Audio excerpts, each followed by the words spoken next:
cimiento se ha dado a la fe de Dios en su eterna palabra de amor. Con el propósito de compartir con usted todo el consejo de Dios, le presentamos A través de la Biblia, un análisis de la Biblia, libro por libro, que nos ayudará al crecimiento de la vida espiritual.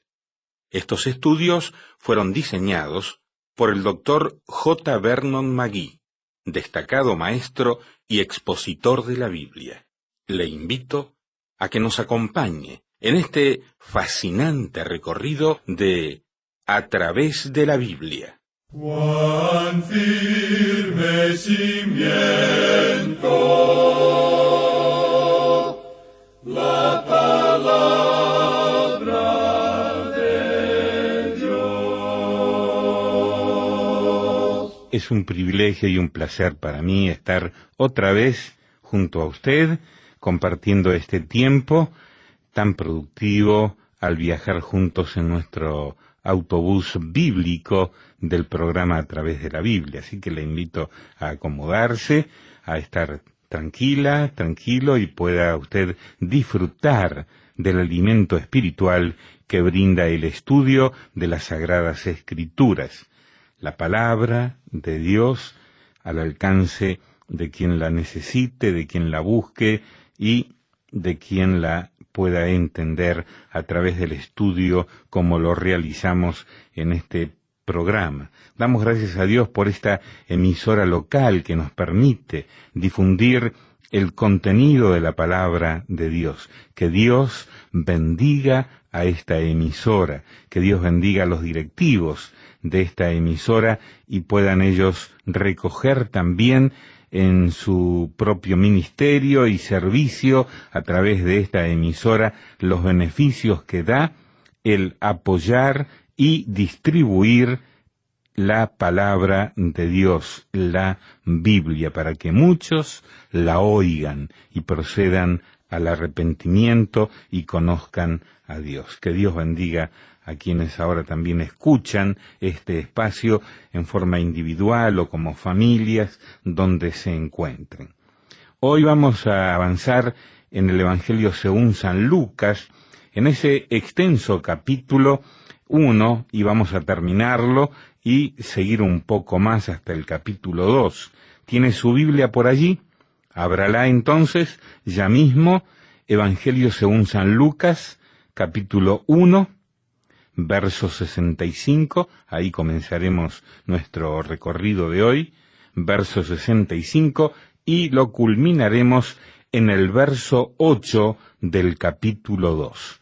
Dele una mirada rápida al texto y también tenga las notas y bosquejos a mano para poder aprovechar mejor el estudio bíblico de hoy. Nos guiará en pocos minutos más nuestro querido hermano Samuel Montoya en los comentarios de este pasaje que fueron preparados originalmente por el Dr. J. Vernon McGee. Evangelio según San Lucas, capítulo 1, verso 65, hasta el capítulo 2, verso 8. Cómo me gusta a mí compartir las cartas, los correos electrónicos. Y parte del equipo de A través de la Biblia, como Erika, como Carol Munger y otros, participan en la selección de estas cartas, y para mí es un privilegio poder compartir con ustedes algunas de esas cartas, no todas, porque si no nos llevaría todo el espacio y nunca terminaríamos.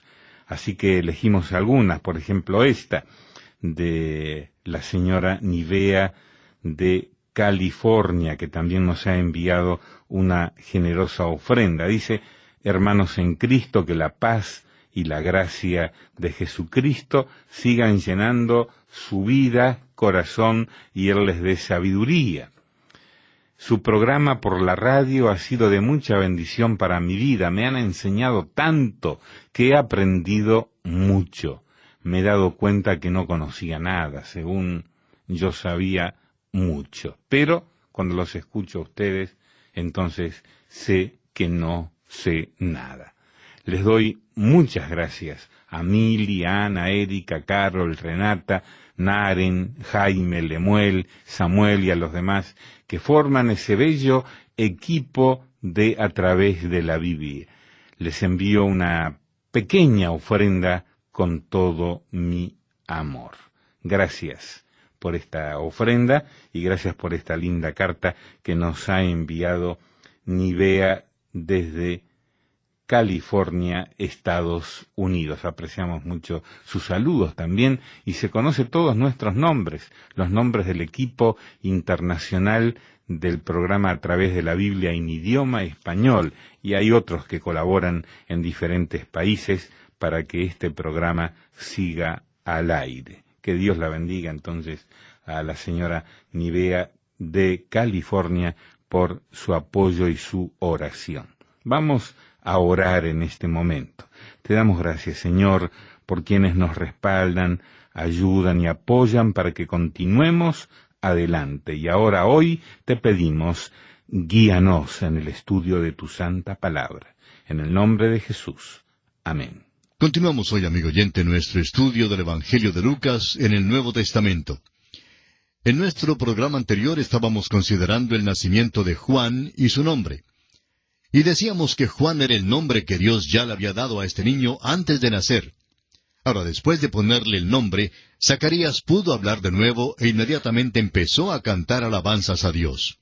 Él no tenía mucha fe, pero cuando el bebé nació, se regocijó en Dios. La falta de fe que fue manifestada por Zacarías es una característica que muchos de nosotros tenemos. Cuando Dios oye y contesta nuestras oraciones, es sólo entonces que realmente nos levantamos y nos regocijamos.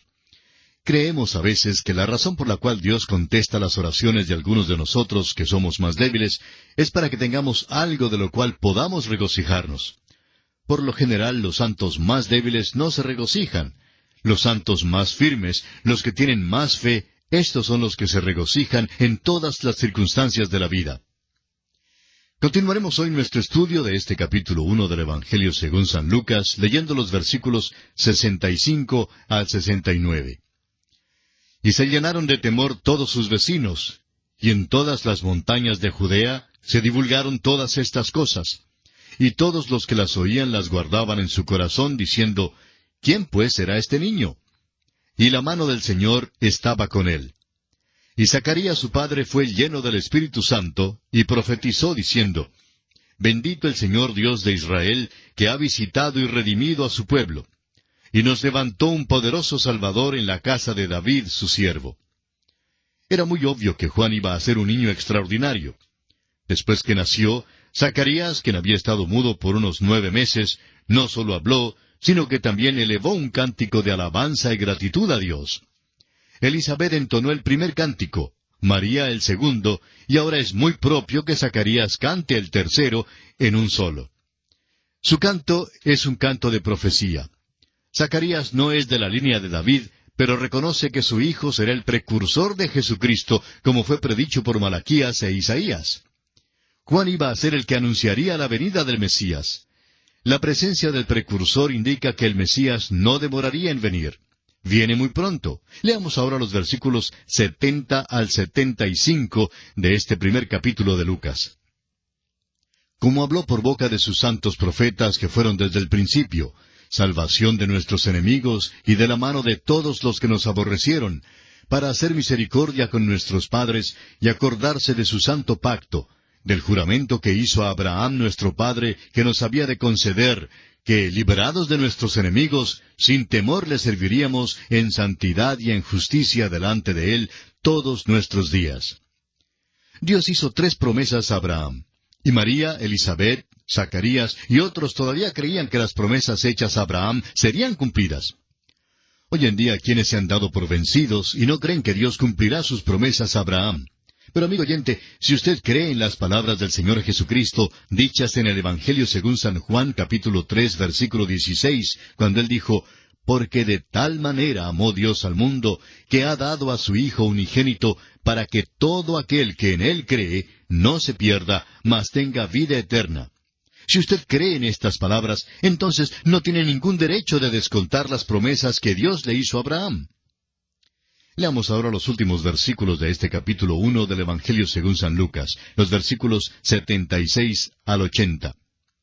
Y tú, niño, profeta del Altísimo serás llamado, porque irás delante de la presencia del Señor para preparar sus caminos, para dar conocimiento de salvación a su pueblo, para perdón de sus pecados, por la entrañable misericordia de nuestro Dios, con que nos visitó desde lo alto la aurora, para dar luz a los que habitan en tinieblas y en sombra de muerte, para encaminar nuestros pies por camino de paz. Y el niño crecía y se fortalecía en espíritu, y estuvo en lugares desiertos hasta el día de su manifestación a Israel. Juan sería llamado profeta del Altísimo. Iba a ir delante del Señor para preparar sus caminos. Juan sabía que el Mesías estaba en medio de ellos. Juan el Bautista era una persona muy extraordinaria, y estaba dispuesto a hacer una tarea muy especial para Dios. Y aquí, amigo oyente, concluye el capítulo 1 del Evangelio según San Lucas. Y comenzamos ahora con el capítulo 2. En este capítulo consideraremos los siguientes aspectos. Augusto empadrona al Imperio Romano. El nacimiento de Jesús. Un ángel se lo cuenta a los pastores. Una multitud de las huestes celestiales canta alabanzas a Dios. Cristo es circuncidado. Simeón y Ana profetizan sobre Cristo. Cristo crece en sabiduría. Cristo pregunta a los doctores en el templo y es obediente a sus padres. El capítulo 2 del Evangelio según San Lucas es un cuidadoso relato histórico del nacimiento de Jesús, dando a conocer su relación histórica con el gobierno romano. Aquí vemos el relato sencillo de la visita de los pastores, enlazado con el relato sublime de la visita de las huestes celestiales. Trajeron a Jesús al templo cuando cumplió 8 días de vida para circuncidarlo, según la ley mosaica, como dice el apóstol Pablo en su carta a los Gálatas, capítulo 4, versículos 4 y 5. Pero cuando vino el cumplimiento del tiempo, Dios envió a su Hijo, nacido de mujer y nacido bajo la ley, para que redimiese a los que estaban bajo la ley, a fin de que recibiésemos la adopción de hijos. Como resultado de esta visita a Jerusalén, tenemos los cánticos de Simeón y de Ana. El doctor Lucas incluye la única referencia que tenemos en cuanto a la niñez de Jesús. Lo hace para dejarnos saber que Jesús tuvo una niñez muy normal. Notemos lo que dice, por ejemplo, el versículo 52 de Lucas capítulo 2, donde leemos: Y Jesús crecía en sabiduría y en estatura y en gracia para con Dios y los hombres. Tenemos aquí, en primer lugar, que Jesús crecía en sabiduría, es decir, un crecimiento mental. En segundo lugar, crecía en estatura, es decir, un crecimiento físico. Y en tercer lugar, Jesús crecía en gracia para con Dios y los hombres. Y esto es un crecimiento espiritual. Veamos ahora el nacimiento de Jesús en Belén en un pesebre. Antes de estudiar el texto, es necesario considerar algunas cosas en cuanto a las circunstancias que lo rodean. Como usted recordará, el Evangelio de Lucas es de carácter mayormente histórico y fue escrito especialmente para el griego y para el hombre pensador.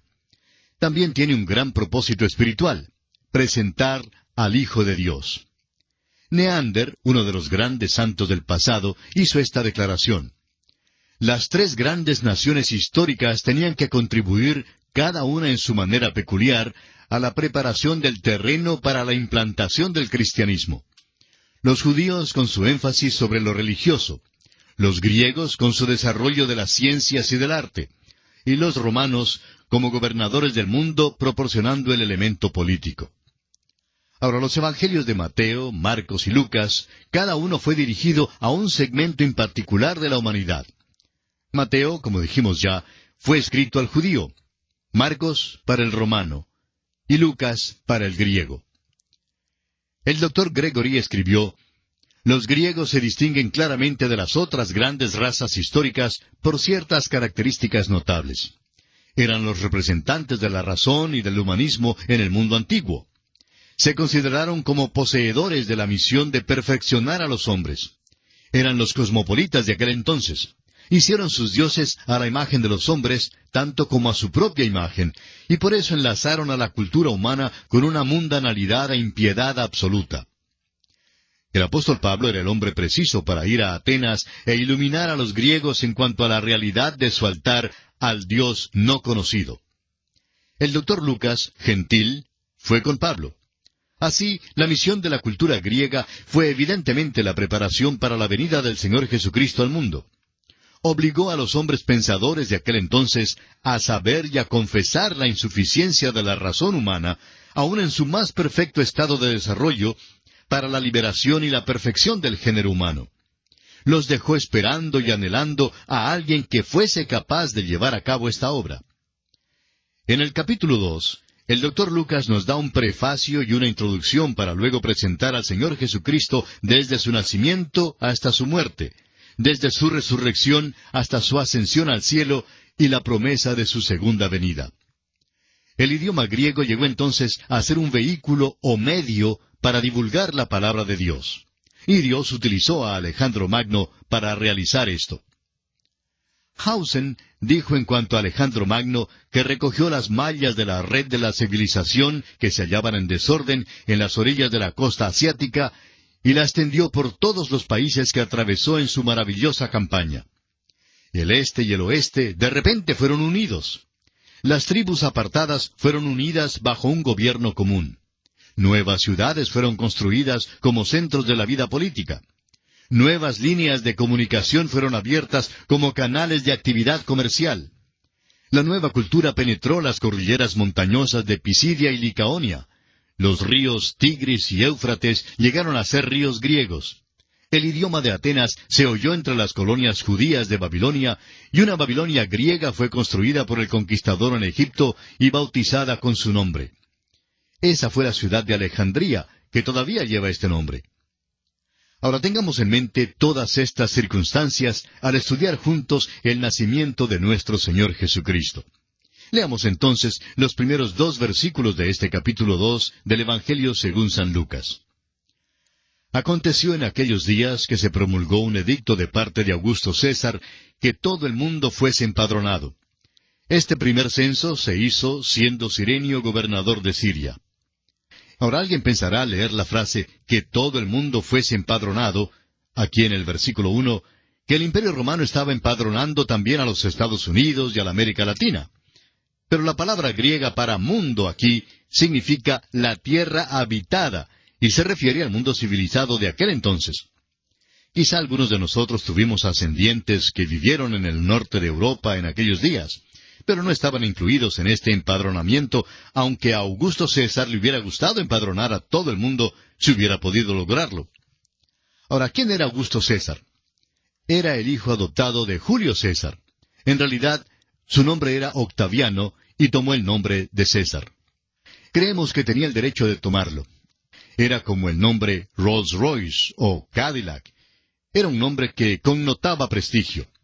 Ahora, el nombre Augusto no era realmente un nombre, sino más bien un título.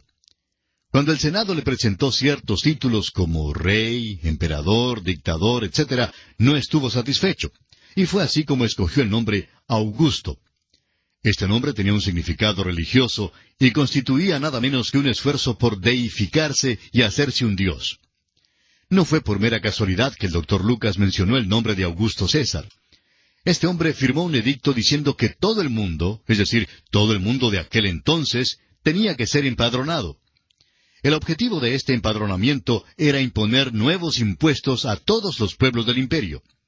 El César necesitaba más dinero para formar sus ejércitos y mantenerlos en el campo. Deseaba tener dinero para vivir en su lujuria.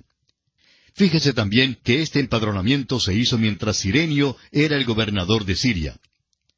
Leamos ahora los versículos 3 al 7 de este capítulo 2 de Lucas. E iban todos para ser empadronados, cada uno a su ciudad. Y José subió de Galilea, de la ciudad de Nazaret, a Judea, a la ciudad de David, que se llama Belén, por cuanto era de la casa y familia de David, para ser empadronado con María su mujer, desposada con él, la cual estaba encinta. Y aconteció que estando ellos allí, se cumplieron los días de su alumbramiento. Y dio a luz a su hijo primogénito, y lo envolvió en pañales, y lo acostó en un pesebre, porque no había lugar para ellos en el mesón. José y María salieron de Nazaret de Galilea, y fueron hasta Judea, a Belén, la ciudad de David. José fue allá debido a que era de la casa y del linaje de David. Pero, ¿por qué era necesario para María ir también hasta Belén? Porque ella también era del linaje de David. Francamente, tenemos que confesar que nos quedamos emocionados cuando leemos este pasaje, que es tan simple y al mismo tiempo tan exacto históricamente, y además revestido con tanta verdad espiritual. Augusto César fue un hombre que trató de hacerse Dios. Quiso que le adoraran.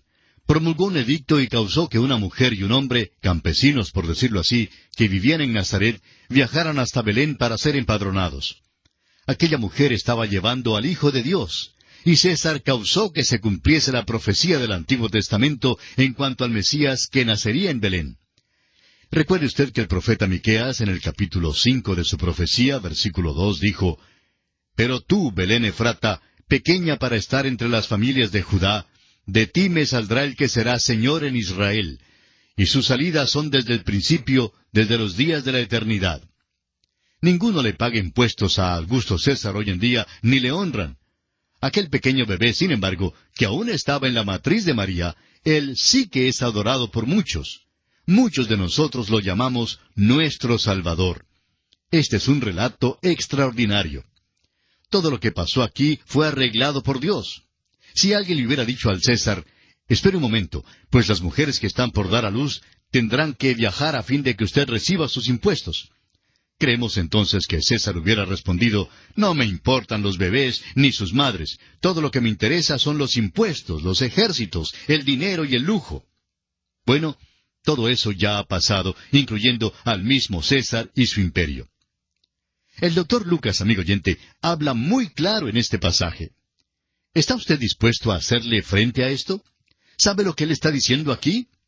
Dice que María le puso pañales a Dios. ¿Le gusta esto? Permítanos decirle que esta es una declaración tremenda. María envolvió en pañales a este pequeño bebé, y este bebé es el Hijo de Dios. Fue en el cumplimiento del tiempo que Dios envió a su Hijo para nacer en Belén. Veamos ahora la recepción de Jesús. Los ángeles anuncian su nacimiento a los pastores. Leamos el versículo 8 de este capítulo 2 de Lucas. Había pastores en la misma región que velaban y guardaban las vigilias de la noche sobre su rebaño. Muchos hacen la pregunta: ¿cuándo nació Jesucristo? Pues no pudo haber sido en lo más inclemente del invierno, o los pastores no habrían estado de noche con las ovejas. En realidad, la fecha de su nacimiento no es lo más importante, así como tampoco lo es el día en que fue crucificado. Las Escrituras no dicen cuándo nació. Lo importante es el hecho de que nació. Las Escrituras no dicen cuándo fue crucificado, pero lo importante es que murió por nuestros pecados. Sí, amigo oyente, Cristo nació y murió por sus pecados y los míos. Y hoy le ofrece a usted vida eterna por medio de su sangre derramada en la cruz del Calvario. Todo lo que usted tiene que hacer es abrir las puertas de su corazón y permitirle entrar como el dueño absoluto de todo su ser, de tal manera que Él gobierne enteramente en su ser completo. Hágalo en esta hora y comience así a disfrutar de la verdadera comunión con Dios. Que el mismo Dios le ayude a dar este paso trascendental que sellará su destino eterno. En nuestro próximo programa proseguiremos el estudio de este capítulo 2 de Lucas y confiamos que usted nos vuelva a sintonizar. Será Dios mediante hasta nuestro próximo programa. Es nuestra oración que el Señor le bendiga en gran manera. Lamentablemente el tiempo se nos ha terminado. ¿Qué le ha parecido el programa? Nos gustaría saber cómo le ayudó. En pocos segundos más le daré la dirección para que nos escriba. Usted puede escuchar, a través de la Biblia, de lunes a viernes, en esta emisora y en este mismo horario. Será un grato placer poder enviarle las notas y bosquejos de este programa. Estos libritos, sin costo para usted, le ayudarán a seguir paso por paso los estudios en cada libro de la Biblia. Su apoyo a este programa es muy importante para que podamos continuar día tras día con estos estudios bíblicos por radio. Pedimos su apoyo en oración y con sus ofrendas y donaciones para que podamos continuar en esta emisora. Si necesita más información o sencillamente para que nos cuente acerca de los beneficios que recibe de este programa, escriba a la siguiente dirección: A través de la Biblia, apartado 2805, Miami, Florida, 33265, 2805, Estados Unidos. Repito, programa A través de la Biblia, apartado 2805, Miami, Florida, 33265, 2805, Estados Unidos. Por correo electrónico, escriba a atv@transmundial.org. Telefónicamente puede llamarnos ahora mismo gratuitamente al siguiente número: 1-800-880-5339. 1-800-880-5339. Amigo y amiga, nos tenemos que despedir ya mismo. Pido a Dios que le bendiga.